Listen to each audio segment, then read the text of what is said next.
Okay, I'd like to call the City of Elkhorn Plan Commission, August 18th, 6 o'clock meeting to order. If we could please stand for the Pledge of Allegiance. I pledge allegiance to the flag of the United States of America, to the republic for which it stands. Justice. Roll call, please. Meinel, Here.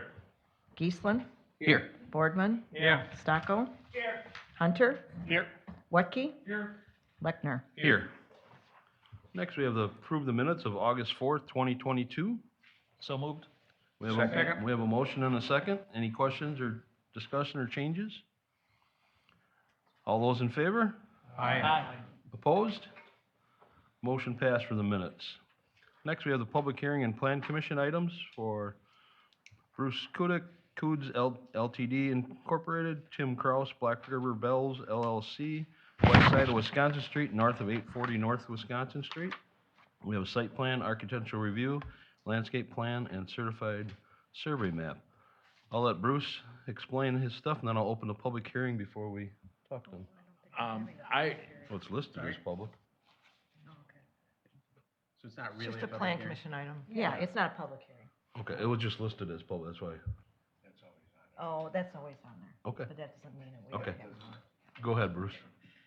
Well, I guess the only statement I would really like to make is, there were some issues with their review that, that I would like to talk about. And one of them was the egress on the north side of the property. And I'm just gonna read my statement. The state, when they built New Wisconsin Street, they gave us 2 curb cuts and 2 egresses to both sides of my property. And there was never a request to remove them by the state or the city. And the egresses have been part of the property for well over 50 years.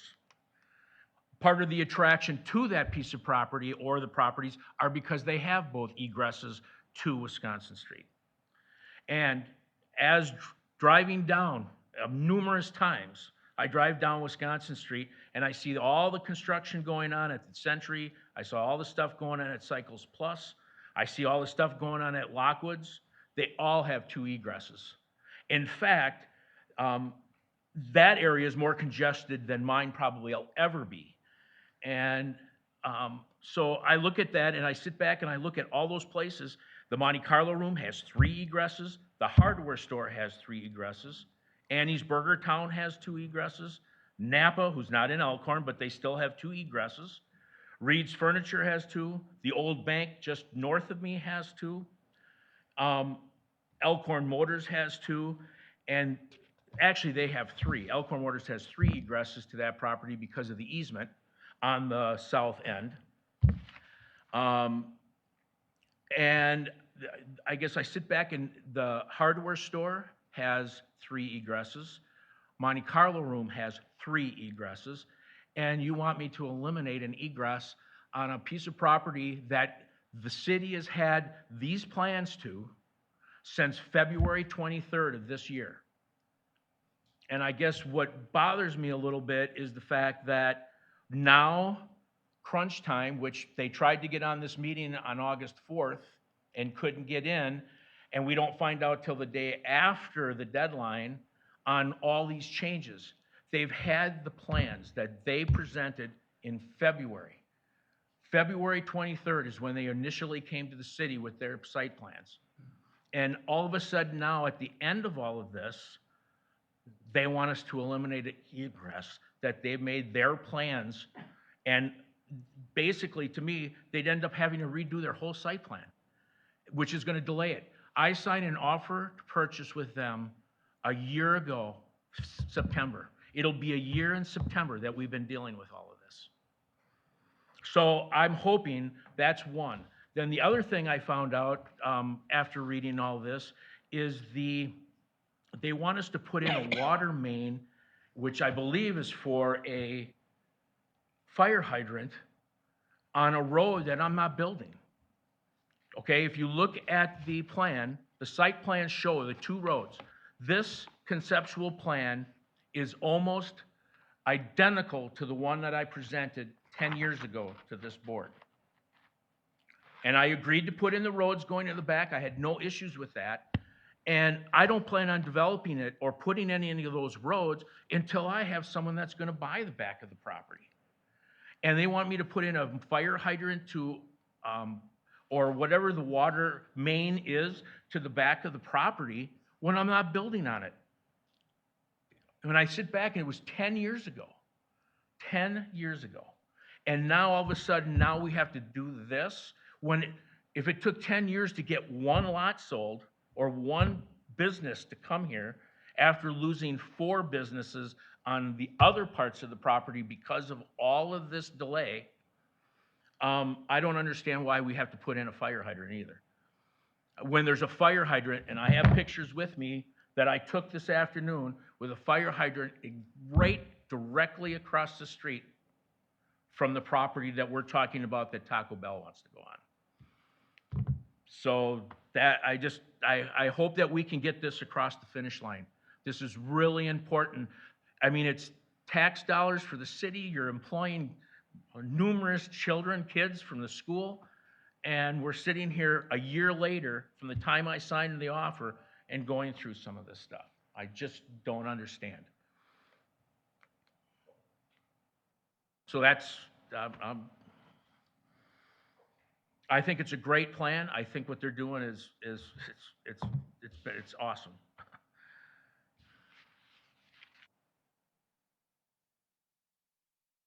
Bonnie, or if you want to come, just state your name and for the record.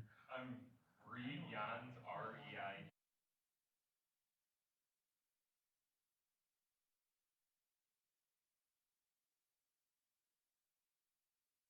Buyer who's looking to purchase the property and develop it into the Taco Bell.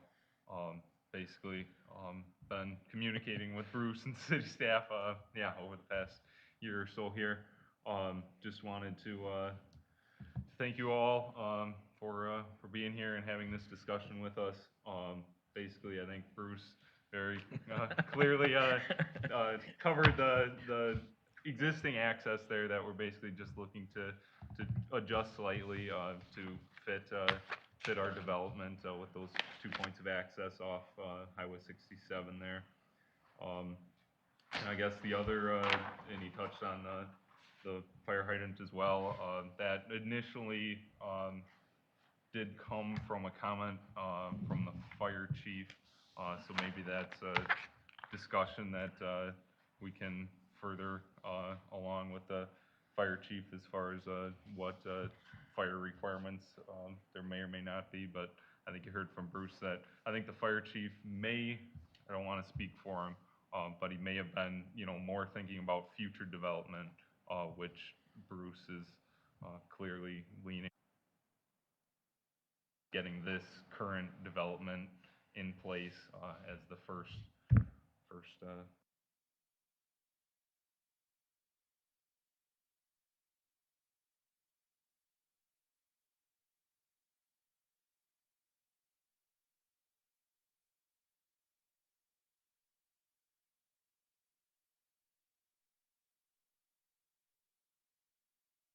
also mention pedestrian access being provided all the way back to the back of our property, kind of along that the private drive. If basically they were looking for pedestrian access all the way to the back there, which if you look at our site plan, we're developing this lot pretty well property line to property line. I'm not seeing a great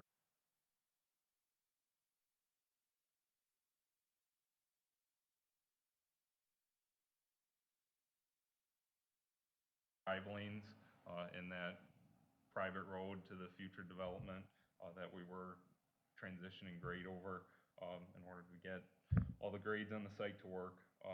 So that would be the most obvious place to put it, but looking at the grade. Step on your toes, but again, when we develop, the back of the property, I can understand wanting to put a sidewalk to be able to access that.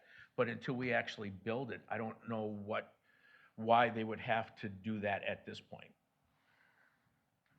Because again, I don't plan on building roads. All they're gonna do is build the access to get into their lot from the south side, and that's as far as that road's gonna go. We don't plan on building any roads until I know for sure that we can get someone to come into the back of the property. When I talked with, is it all right if I call you Reed? Yep. I talked with Reed today on the phone. You indicated to me you were going to build that road on the south all the way to the back of the property line. Is that not accurate? That was the current plan, to build it to our property Oh, line, yes. okay. I didn't just know want to make that. sure we weren't I talking had, about two I different didn't things. know that. I had no idea. Okay. So we're just all talking about the same thing. That's about, what, 300 feet, roughly, Sorry? from the road back? Oh, yeah, whatever that distance is from the front of the property line to the back of the property I line. think it's like 200 feet, it says. Yeah, 20187 from the back of the sidewalk to the back of the lot. Certainly wouldn't have to construct that if you guys would determine that you'd prefer not to see it going.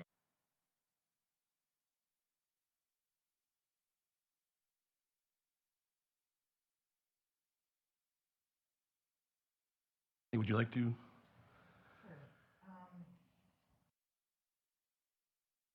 We've been working on this site plan for quite a while, and the issues that he brought up, other than the access point, I think everything can be resolved pretty easily. If there's a question about a fire hydrant, we can work with the fire department about that. But the site plan meets all of the other zoning ordinance requirements, as far as setbacks, building coverage, impervious surface coverage, all of that.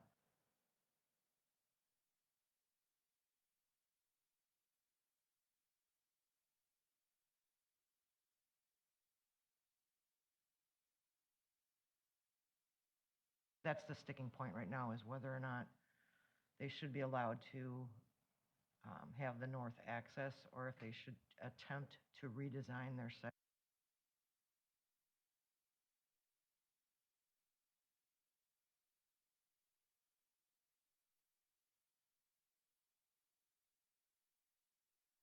Side of the building, and then another one on the west side of the building that would come down to that private road. So they have two entrances and exits from the site onto the private road, rather than having one on the private road and one directly to Wisconsin Street.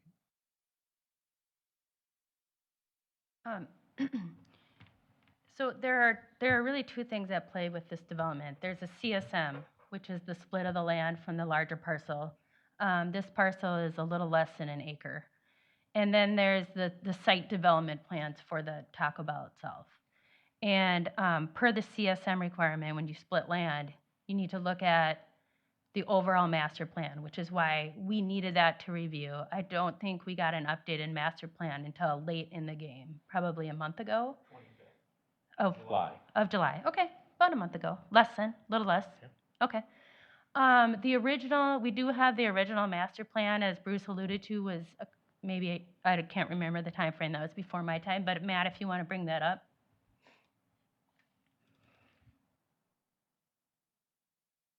So we considered this original master plan when we were looking at the first site plan submitted by Excel for the Taco Bell, because we didn't have an updated master plan for these parcels.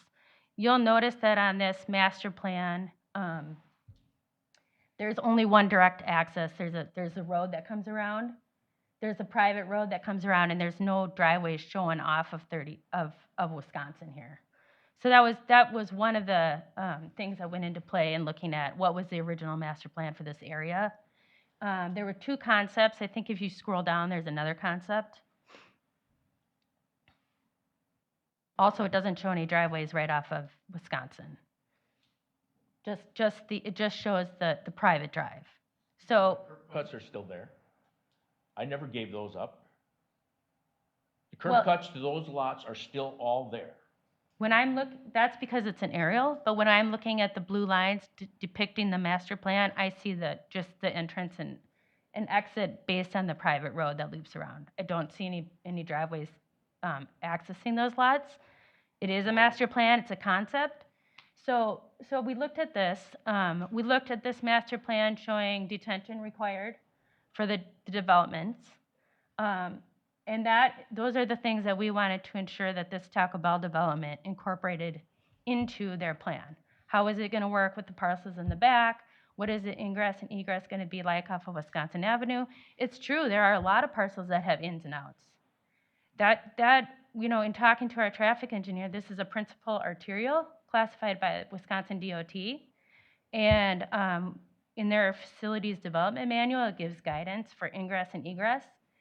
Granted, this is already developed with existing curb cuts, but that guidance says like 500 to 1,000 feet between entrances.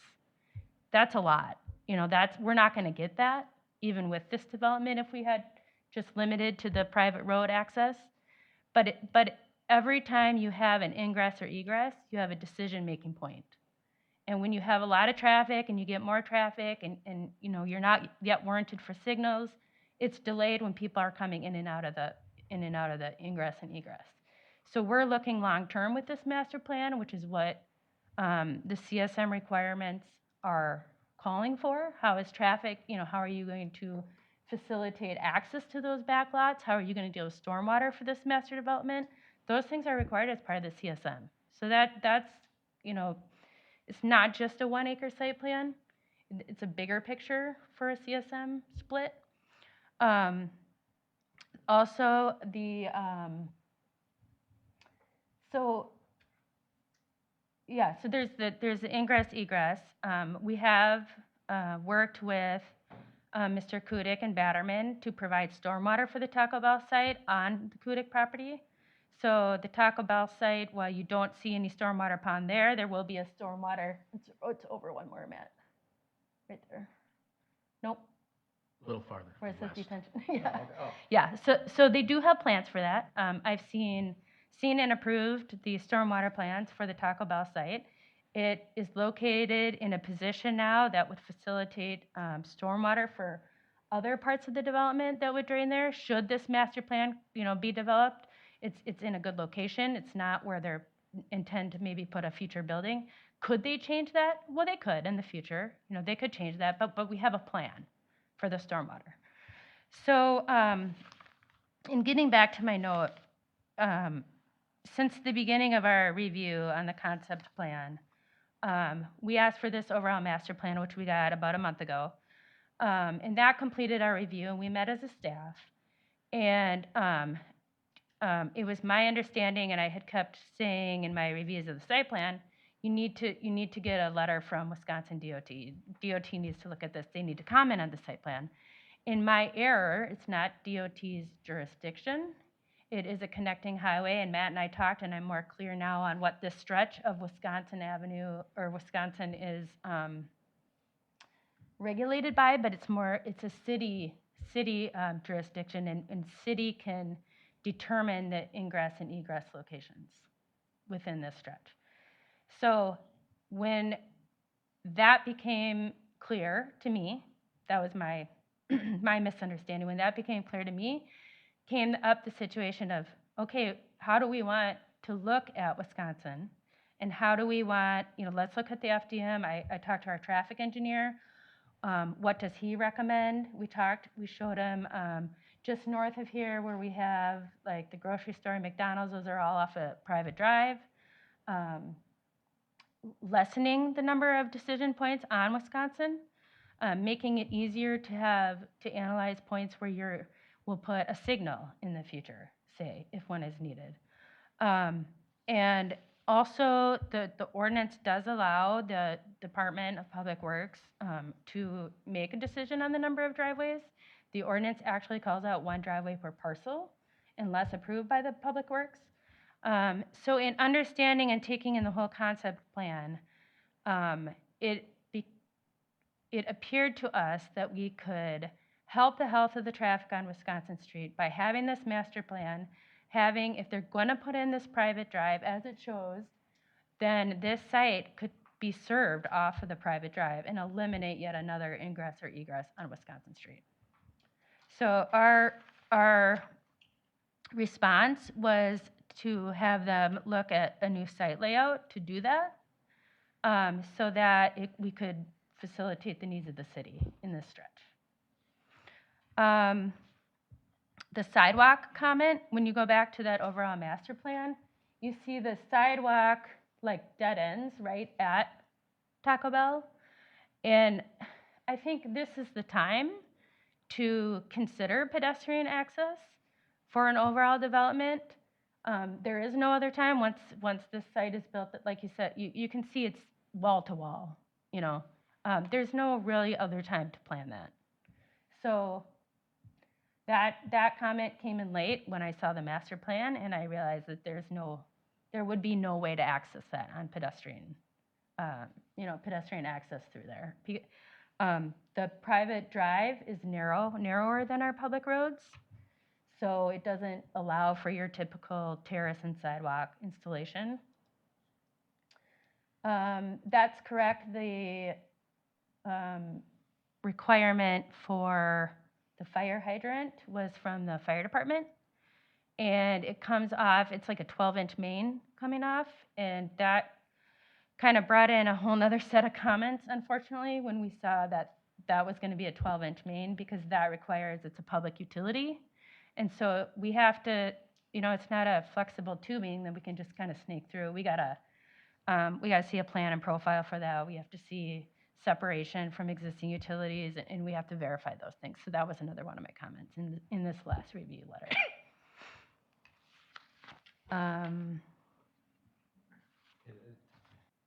As far as the fire hydrant goes too, because I remember we had a Zoom meeting with Rod, and I think he had mentioned that if the building is sprinkled, which I'm sure that it is, correct?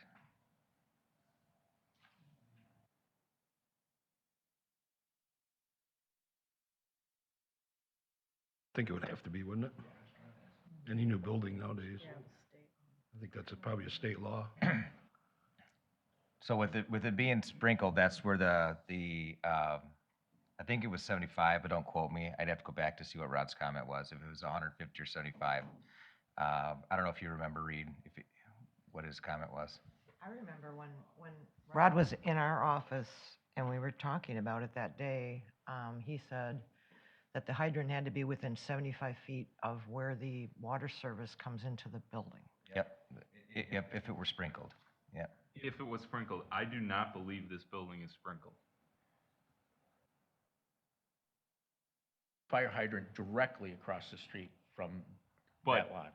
if it was sprinkled, yes, within, typically it's 100 feet, but it depends. The fire department can make that local call on how far you have to have your fire hydrant from the fire department connection location. But yes, we do not have a hydrant within 75 feet, so this building is not sprinkled. For sure? Yeah, we're bringing a 2-inch water service into the building, that's it. It is not sprinkled. And there's no requirement that it be sprinkled? I mean, you would know that. I wouldn't know that. Correct. I'm the site designer, so I'm not 100% knowledgeable on all the plumbing interior of the building, but I can confidently tell you this building is not sprinkled and meets the building codes adequately without that. Does that solve the hydrant problem, staff? We should leave that decision up to Rod. I wouldn't comment on that. I would like the fire department. I don't to know if comment. it's going to be, if he's going to feel it's adequate to have a fire hydrant on the east side of Wisconsin Street. Yeah, I would think That's that. traffic. I Yeah. mean, you're gonna pull a hose across Wisconsin? I don't know. You can't tell me that they wouldn't close down that street if there was a fire there. Well, they would, but it's the safety of the firemen too. They would have to, but that's not the point, Bruce. The problem is, and this is not a new thing. If a car drives over that, despite the street being blocked off, then some fireman has his teeth all knocked out by the hose. So it's a big deal.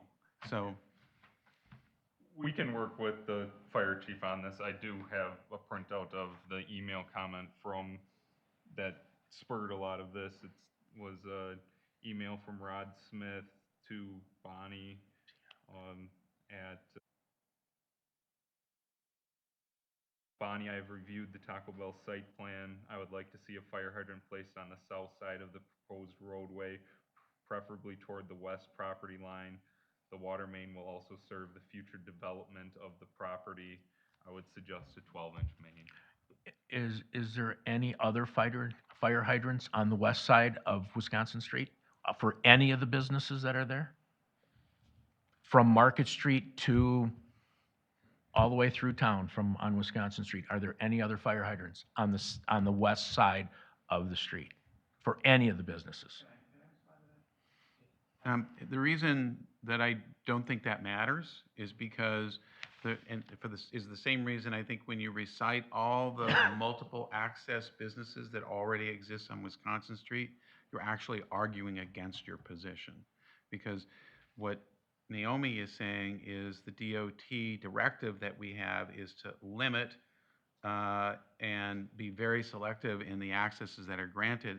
And by pointing out all the times that there are already multiple accesses, just because this has happened in the past, it is not a good idea to keep doing it in the future. So that really, it doesn't mitigate towards what you're saying when you point out all of the ones that previously exist, because as Wisconsin Street and I'm not talking stop about me, hold on, access. let me finish the whole thing. Okay. Naomi and Bonnie, if I get something wrong about what we've talked about, tell me. But you're gonna see Wisconsin Street continue to develop all the way out, Plan Commission members. And when you do, you're gonna have more and more business, that's our hope, is we have more and more business on each side of the road, more access points, more development, more retail, more commercial, all of that happening. The farther you go on North Wisconsin Street, the more it becomes highway and less it becomes city street. And at some point, DOT takes over. I'm not sure where on the line. Maybe it's at the overpass. I don't know where that happens, but it would happen at some point in time. But the question for the Plan Commission, I think to your point, Rita, is leave the hydrant thing behind. We'll solve that another time.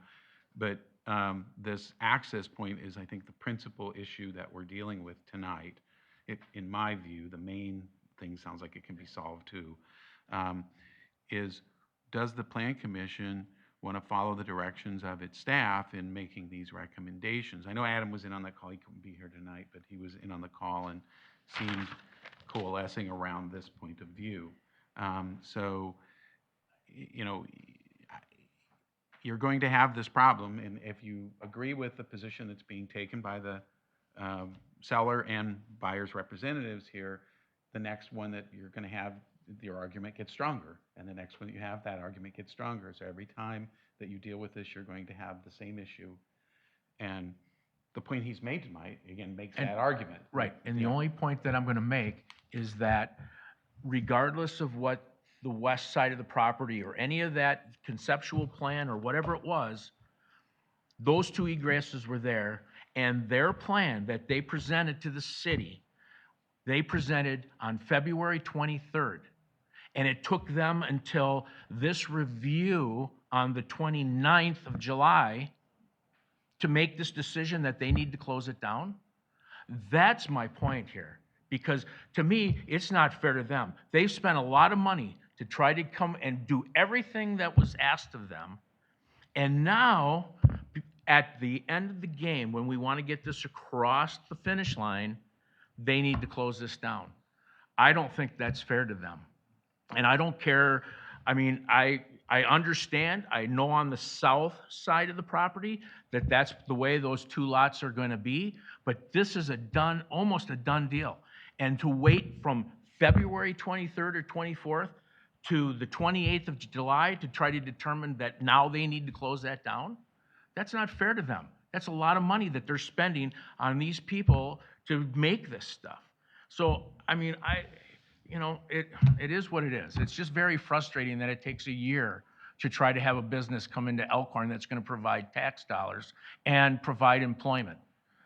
A year. We signed an offer to purchase in September of last year. And now we are almost in September, and we're going to argue over an egress that's been there for 50 years. When they looked at the property and have designed their property to use those egresses. I just, it's unbelievable to me. I just, whether it's legal or not legal or whatever it is, it's the principle of the thing at this point that they've had all this information since the 23rd of February. And on the 23rd of February, at that review, I mentioned the review by Wisconsin DOT. So it was not discussed. It was my understanding that DOT had a say, a comment, a review of this property. You didn't have the master site plan or No, the until a month conceptual plan ago, right. Until a month ago. So I just, in That's defense right. of our staff, they Right. didn't wait a year, they didn't sit on this a year. They got the master conceptual plan less than a month ago, and came out on August 11th, which is not non-responsive in any way. And that's the revision date. The original came out on July 29th, I believe. So basically, the staff, from what Bonnie has here in our notes, is approved that we should move forward and approve. The only thing we're talking about is eliminating one. Is that where we're Well, down to? Naomi, And, if we're gonna do that, maybe we should go all the way down the street and eliminate wherever they got to and they don't need to. Well, when they come in for review, I mean, And I know that's the time when when you change them, okay? But I just, that would be the desire of the staff's discussion, would be to look at these sites that have these two entrances and make those changes as they come in. I mean, I don't think we can knock on their door and request that change. But that was the direction of our traffic engineer. That was his advice, is to start really considering these smaller parcels and how many accesses, ingress and egress locations we have on Wisconsin. It's going to be better for the overall health of the traffic in the area. That was his advice. I have one question for you. If they were just going to do that one parcel for Taco Bell, would we be having this conversation? If they were going to be doing the one parcel for Taco Bell, Just the one? they would have one entrance, but it would be not the private drive.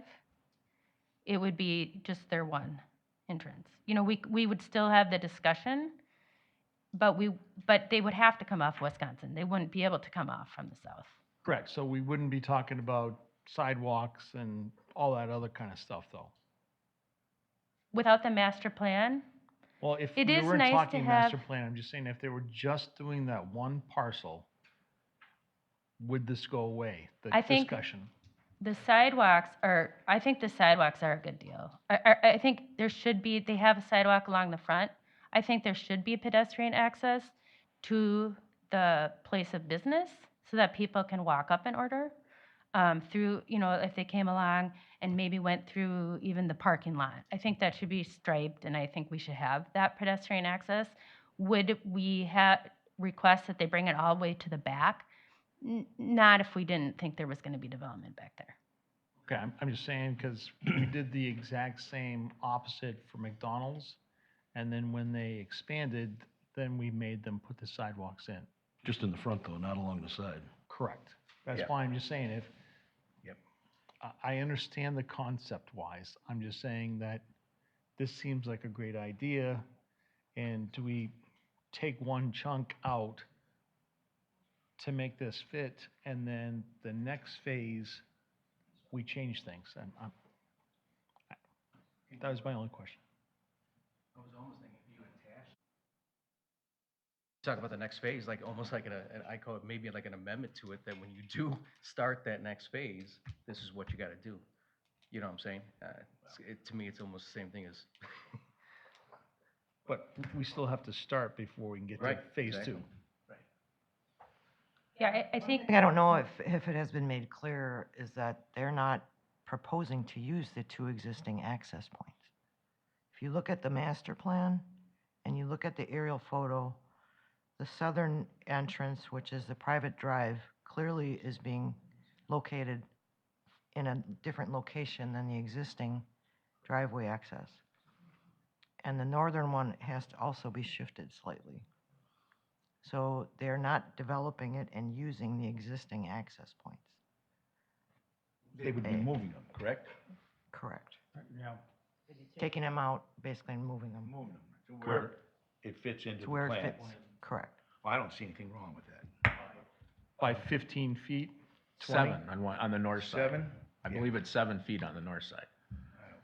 And it's a little more on the south side because of the road that back in 14, that the city required that I put in. So they would be moving it to access that which is separating both of those egresses.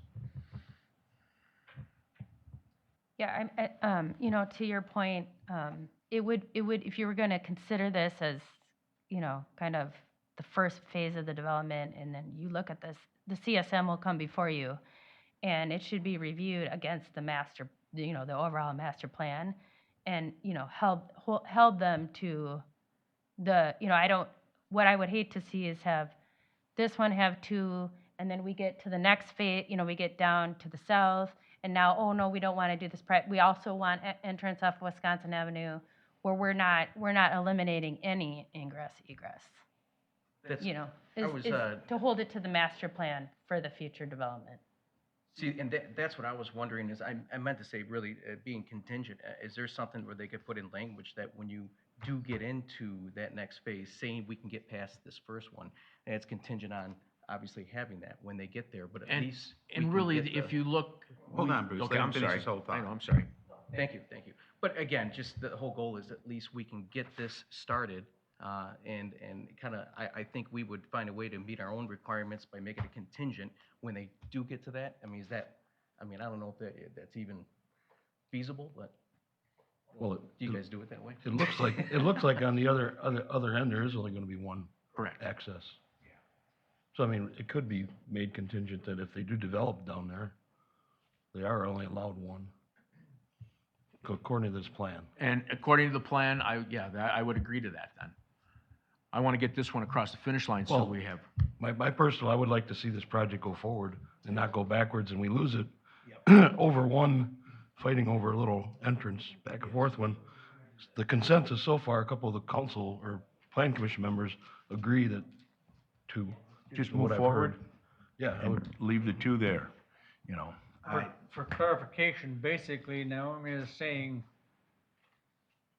just one entrance coming in off the private road, get rid of the north one, and then there you'd have to have a ingress, egress out the west end of the property. if you're looking at their project. Yeah. They would have to probably do it from the east, but they're going to have to redesign that whole plan to do But that. on the other hand, Naomi says it's not up to the state to set that because it's in the city limits. It's up to our DPW to make a recommendation whether they leave it the way you've got it drawn. Am I right on that?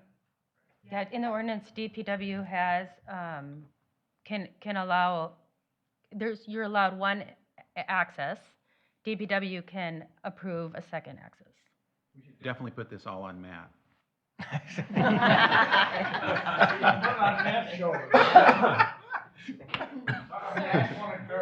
Yeah, you're right. Yeah, and you're right that when you say, they would both come off the private road, so you would imagine this would be not here.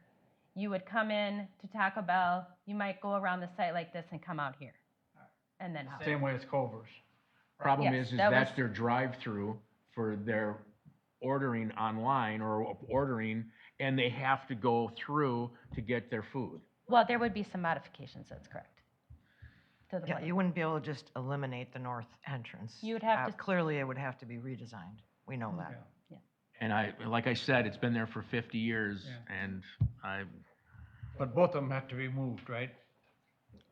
the By their north plan one, or I this believe it will was change. 7 Yeah. feet, and the other one is to match the private road. Well, I would make a motion to leave 2 there and move forward with what staff recommend, A, B, C, and D in the motion. I'll second. Which A, B, C? On staff recommendations. So Not on this page. On- Bonnie's, oh, yes. Okay, I'm sorry. Bonnie's recommendations, of staff. And that includes the fire chief, if you notice, approving it, which we need to work on.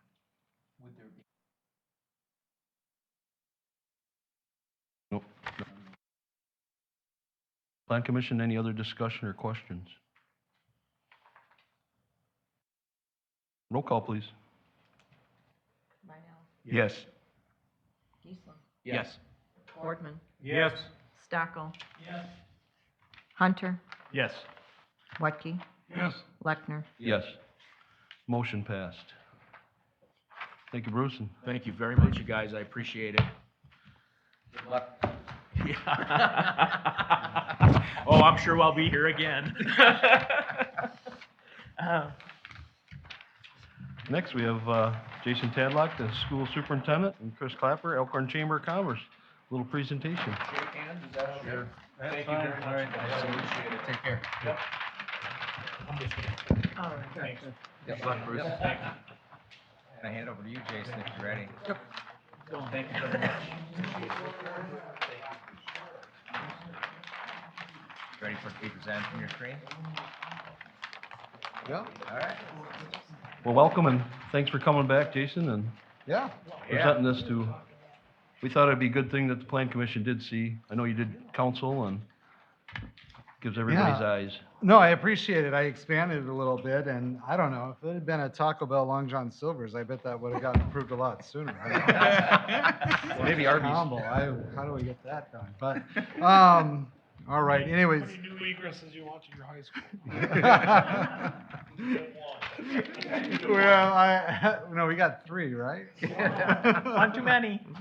All right. No, thanks for letting me come back. I did add a little bit more information because I think it can help perhaps give some more context for the Planning Commission and look at that. So if, as I move forward with this, I'll share that I didn't necessarily have when the full city council was there. In Wisconsin, our revenue really comes from a number of different sources. We receive about 5.5% from federal sources, which is oftentimes largely based on what your free and reduced lunch population is. And so about 5.5% of our total budget is federal government.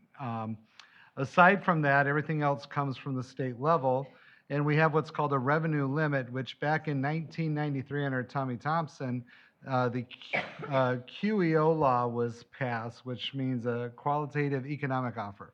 And whatever school districts were spending at that time, that became their revenue limit.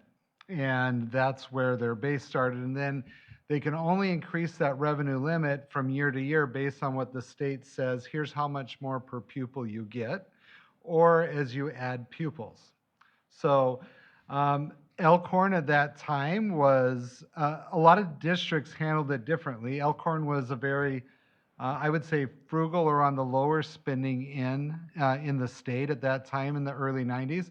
Some districts were very savvy and they took their fund balances and they spent a lot of money in that last year, knowing that the law was coming and it bumped the revenue limit up. Some districts said, oh, times might be lean, we need to hold on to our resources. And I wasn't here at that time. I don't know, what that discussion was, but prior to 1993, school boards would set their budget to meet whatever their budgetary needs were, and the public would show up at the annual meetings and they would vote to approve or deny the budget.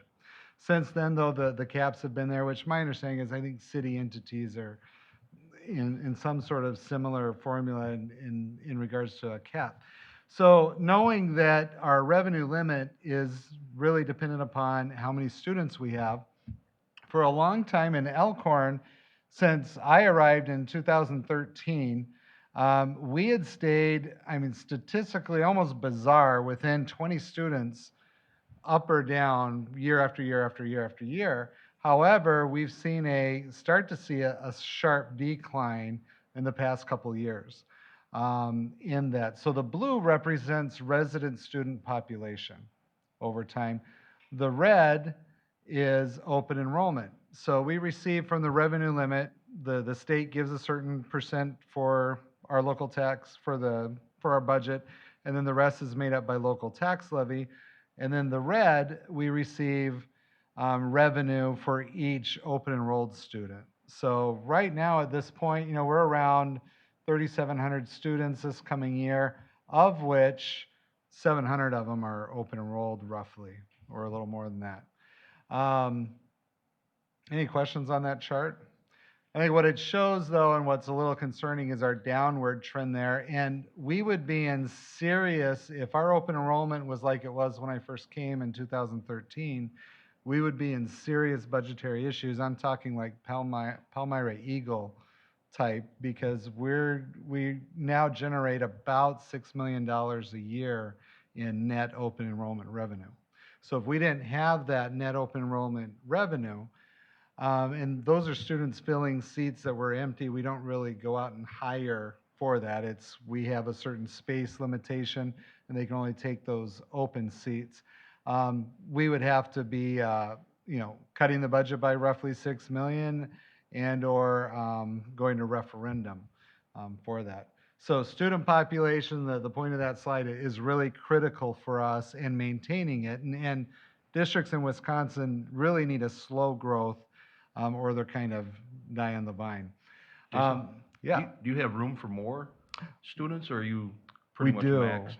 No, we do. So, and I'll get into that a little bit, but like just 4 or 5 years ago, West Side and Jackson were both a little bit over 500 students in each schools. They're both down to about 420 now. Tibbetts was so low a few years ago, we were considering having to redo our boundaries, but now Tibbetts is almost the same size as West Side and Jackson. So Tibbetts is relatively full. West Side and Jackson, though, they probably have room for 100+ students at each elementary school, that's quite a few. Looking at, this is the historical and projected tax rate. You can see when that qualitative economic, two things were happening. The QEO came into play, so states started increasing their funding. Elkhorn also had its large population growth between the mid-90s to the mid-2000s. When you have more population, this is kind of where it peaks. When you have more housing, more properties, that tax levy gets shared amongst more property owners. And so it actually brings that local levy down for the rest of the people that are living in the community. When we look at how much does Elkhorn spend per pupil, this is 400, and I believe, the state has, this is all K-12 districts, so it doesn't include K-8 school districts, which there's a couple dozen of those in the state. They're really not comparative because the high schools traditionally cost more to operate, just the course offerings and the specializations that they have and the way the buildings costs are. So the K-8s are taken out of this, but this is how much Elkhorn spends per pupil compared to the state average. We're well below the state average. I think most people are shocked because when they come through and they see our schools, our programs, they know we're the #1 performing district in Rock, Walworth, Kenosha, and Racine County, as rated by U.S. News and World Report, as rated by how many youth apprenticeships we have, dual credit courses, AP courses. No other high school in all this entire region tops what we have in numerous measures along those lines, but we do it for one of the bottom 10 spending per pupil budgets in the entire state. I don't know, it's something to be proud of what we can do with it. I would love to be more average and see what we could do with it, but that's just, me. So the district right now, we have approximately 769 open enrolled students representing approximately 400 households. This is a second survey that I did with our open enrolled families. The results are similar to the one that was completed 4 years ago. So the question asked was, would you move to Elkhorn if suitable housing were available? And, 46.1% said yes. There's about 35% that no, they're happy where they're at, but you throw in the maybes there, you're over 65% would like to be here. It's a huge commitment. I don't do it. I always move to the city where I'm working and teaching. Even I was at Wheatland before I came over here to Elkhorn. It's like a 20-minute drive, but I told the wife and kids, no, you're coming to Elkhorn. I want you to live where I work. But we have families commuting 45 minutes each way. I don't know how they do that. Families that will drive that far that have a kid going to high school and a kid going to elementary. If you drive by our elementaries, it drives me nuts. You go an hour before school's out, the parking lot's already filled with cars queued up. Well, that's because they picked up, oftentimes they picked up a younger sibling and they're just waiting till the older kid gets out. So it's a huge commitment. If housing were available, I think we'd see that get snatched up. Would you prefer to rent or buy? Obviously, the overwhelming majority would like to buy. There may be a little bit of a disconnect. I mean, some of this may be aspirational as opposed to are they in a position to buy as opposed to renting. What type housing are you seeking? You'll see the vast majority single family housing. And then I don't know how this one got in here, built a home in Delavan in 2021.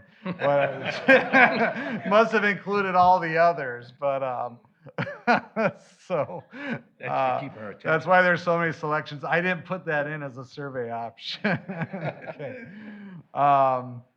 But yeah, overwhelmingly, they'd like to look at single-family homes. This is where I think there's a little bit of a disconnect, but there's still a significant portion that are within a range. But I think it is applicable to kind of the conversation today as well, that this is the price range would you be looking at if you were to purchase. You'll see 35%, which is the largest grouping, is within that 150 to 200,000, which is pretty hard to get new construction at that level. However, if there is new construction in the area, even if it's a little higher, there people move into new construction, opens up older construction, which may be within that area, but I know the pricing's getting out of that range. But then when you start looking, if you take these three together though, you know, that's 19, 13%, 11.8%, all that is over 300,000. You know, 300,000 and above, up to 400,000 plus. Now, this is interesting, but I think this really comes down to what's actually available or not. A large percentage of them would love to live in the countryside, the townships, or the rural area there in that component, as opposed to within the city limits itself. But I think that may be more a reflection of what they see available in those developments. And does the Elkhorn offer the services and amenities you desire? I think this was a very positive reflection of the city and what we have here. Overwhelmingly, yes. Have you searched for housing in Elkhorn, been unable to find it? I thought that was a pretty high number of the respondents that searched for the housing and were not able to find desirable housing. And what I put in here, and I am no expert in housing density and so forth, but I just wanted to share one example out there because I guess one of the things that I would request, because I've heard this as a member of the economic development group and talking with some of the potential developers or people who have the land there. I think with the cost of housing getting to where it's at, it's a challenge for them to create a development that's fiscally, that's profitable for them in getting that laid out. And so I know that it falls on, the planning commission to look at if you're going to consider variances and so forth from the traditional laid out lot. My mother-in-law lived in this development out in Utah, and it kind of blew my mind. It was really fascinating when I moved out there. Land out west, it appears like I never understood. You drive through Wyoming and you have all this open land, nothing. Then you get to a city and they're just crunched on top of each other. And before I moved to Wisconsin, I did live in southern Utah, and out west, the vast majority of the land is owned by the federal government, the BLM land. So there's not a lot of privately held land compared to the population that desire. So they get very creative in handling the density and the housing and how to set that up and make that work. So this is one anyone can go and Google and look at it, but I thought it was a great example of mixed use housing. There's multifamily apartments, there's twin homes, there's duplexes, and then there's single family homes in here.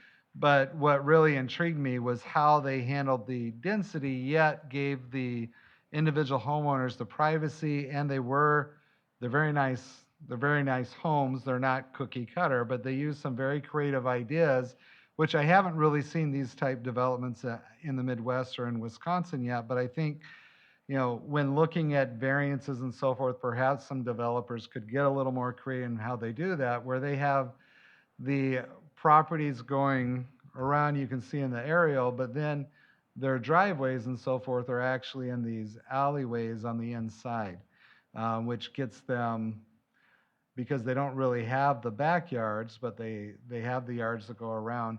And I live in it feels densely populated. I have to, close my shades and stuff at night. I live in the Kennedy home development behind Piggly Wiggly, and yeah, sometimes I forget when I'm in the bathroom that my neighbors right next door can see in. So I know what it's like to live in that, but I actually like the small yard because I don't want to deal with a lot of maintenance. This area, you'll see they have an HOA and they pay fees and so forth for it. That's why the yards look so nice. But I just threw that out there because I thought what was really interesting, they don't look like tract homes. They're all designed differently. They're different colors. I mean, not every single one, but I just threw it out there because I thought it was a good example that you can reduce the density without it looking like a slumlord, for lack of a better term, subdivision, or really cheaply built and cheaply done. Yet they got these houses at the time when they were built, they were very affordable. But the housing market out there has just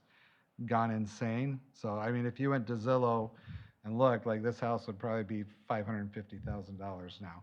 So It's- Jason, I guess the question I have is, if we were to move towards this model, where would the kids that will be going to our schools play? Where would our kids, that are going to the schools play? With this model, they also build in, if you're talking like green spaces and parks and so forth, it's also built in as you go through. They incorporate that into the area with nice walk paths. They're not square, rectangular, block by block, but they've integrated into those plans. So they do have the green space area. And when my kids go out there, they'd hop on, we actually took the bikes out because we were out visiting, going up in the mountains and stuff, but they just ride their bike down to the park there, and they have much larger open space fields. Like, we can't throw a ball in our yard. We'd have to go 2 or 3 neighbors' yards because our yards already are so small. But it would be nice to have, here's a dedicated green space nearby that they go to and they play. So that is incorporated in the plans. I agree with you that Yeah. it would be great to have some more students that are here, but we already have some housing areas here that the kids have got to walk almost 3/4 of a mile just to get to a green space to play. I'm all for the idea as long as, from a planning commission, from our plan that we've had for a number of years, that's built in where kids can be safe. That's all I'm saying. I played in the streets and stuff like that. It's just not the best if we can plan for the future for that. I don't disagree with that. I agree. And again, we're looking at probably another 5 years of enrollment dropping. Yeah, until the COVID babies come through, it's going to be. Correct, right. But we're it's talking gonna be about the down. recession of what, 2007 going forward, so I mean, Mhm. No, and we it's- know there's a population spike last year, but yeah, it's not. And like I say, this is a long game. I probably wouldn't even see any dividends anytime soon from the school district standpoint in the short run.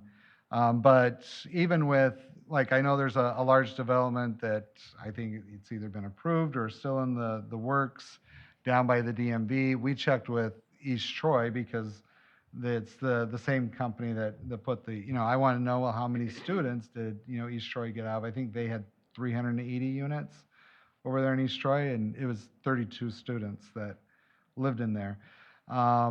So I don't, from a population standpoint and that concern aspect, I don't think it's something that would change overnight. I just know that, yeah, I'd love for you guys to know that from a school district standpoint, if the conversation comes up, I don't know if the school district could handle the students, the answer is yes, we could.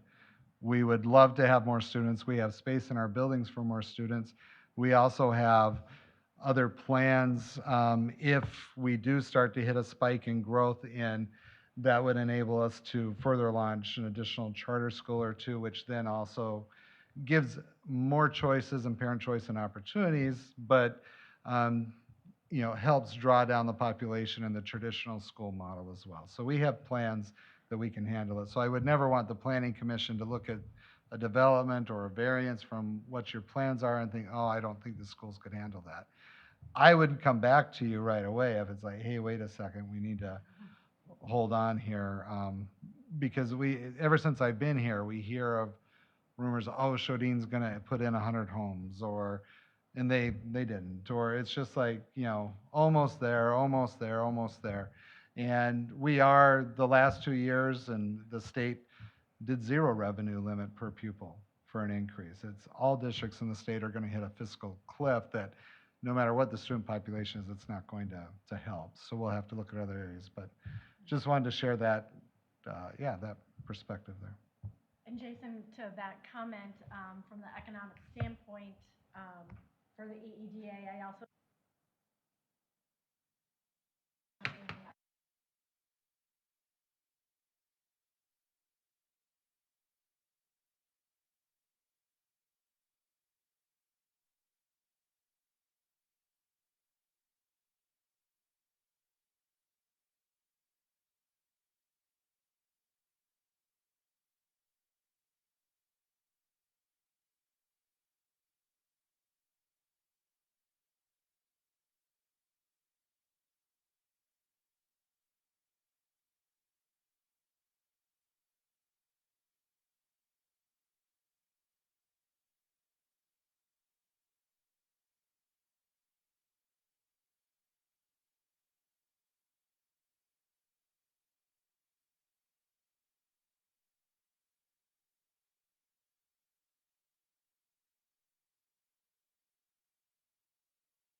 but we have an average of 4 calls a week that are looking for relocation packages. And when we ask, one of the biggest things that we do ask is, do you have children?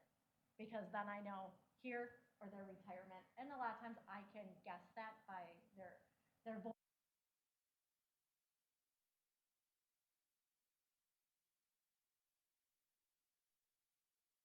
That is an actual packet that we do send out to those those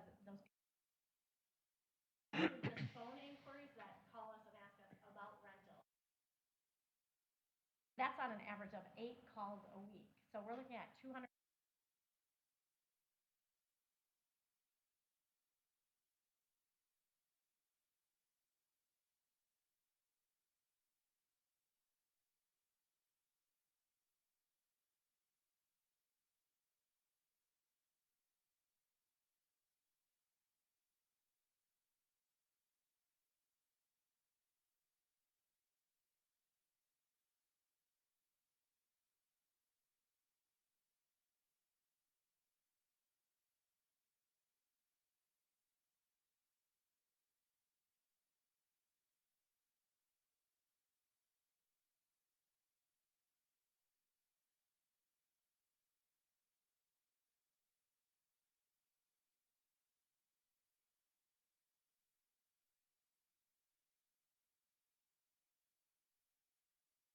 And another area that we're seeing as a big challenge is within the education market. I think everybody's seen all over on the national news about the teacher shortages, bus driver shortages, so forth.